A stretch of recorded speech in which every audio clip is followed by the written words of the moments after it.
Two cops are out on a routine patrol when they pull over a little girl for speeding. When they discover the sad reason why she's illegally driving on the highway, it changes their lives.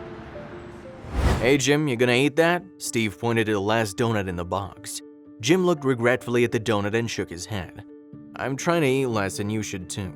Steve laughed and snatched the last one. "We're cops, Jim. Snacking on donuts is a tradition." "An unhealthy one. There's too much sugar in them." "That you talking or your wife?" Jim was about to reply when an SUV sped past their patrol block. Immediately, Jim turned on the sirens and started the car. "Did I see what I thought I saw?" "Little girl driving at supersonic speeds on the highway?" Jim asked. "Yeah, same here." The cops raced after the SUV with the lights and sirens blaring. The car pulled over to the side of the road. "What do you think you're doing, miss?" Jim asked when he reached the car.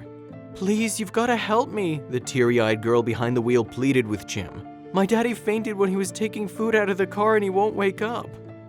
Jim looked in the backseat and saw an overweight man lying there. His skin had an unhealthy color and his breath sounded strained. "I didn't have a phone with me, but my daddy sells cars and taught me how to drive, so I'm taking him to the hospital," the girl continued. "Don't worry, sweetheart, we're gonna help you get your daddy to the hospital, but you have to let me or my partner drive, is that okay?" The little girl nodded and wiped the fresh tears streaming down her soft round cheeks. Jim told Steve what was happening and they called it in. Then, with Jim behind the wheel of the SUV and Steve driving in front, they rushed the little girl's father to the hospital.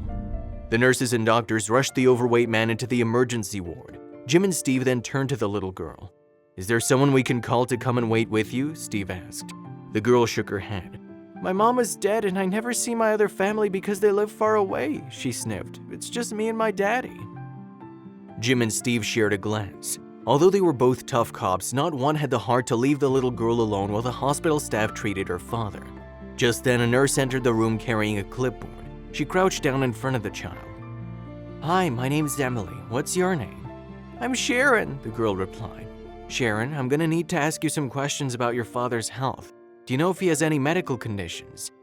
"He's got diabetes," the little girl pulled a face.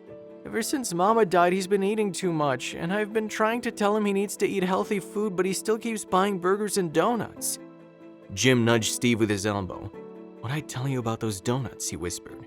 Steve looked down on his stomach.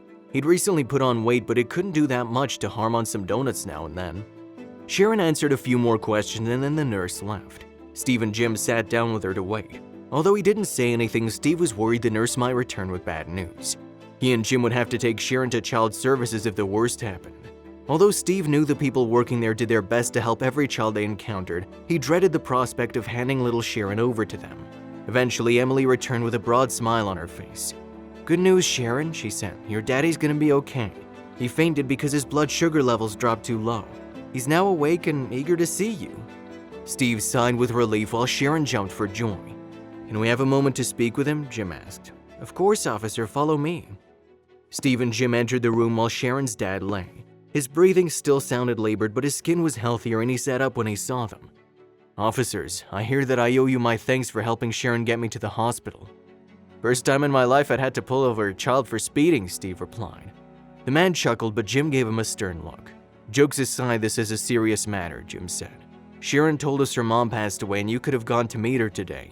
Diabetes is a serious illness, sir. I'm sure the doctors here told you that you need to take better care of yourself, but I feel obligated to tell you the same thing." Jim moved closer to his bed. "Think about what would happen to Sharon if you die. You surely don't want to leave that precious little girl an orphan." The man hung his head. "No, I don't. I never realized how harmful my unhealthy eating habits were until today. Since my wife died, I started eating as a coping mechanism." "With all due respect, sir, you need to find a better way to cope with your loss," Jim said.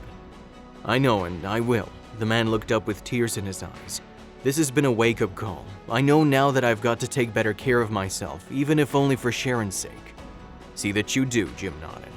"And stop by the precinct when you're feeling better," Steve said. "You can work out with us in the gym." He patted his belly. "I could also stand to lose a few pounds." A few weeks later, the man visited the precinct. Soon he worked out with Steve and Jim weekly and began losing weight. He started eating healthier foods and seeing a therapist to help him overcome his emotional eating habit.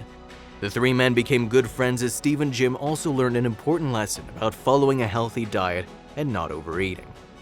If you liked the video, please give it a thumbs up and consider sharing it with someone who may find it interesting. Thanks for watching, and I'll see you in the next video.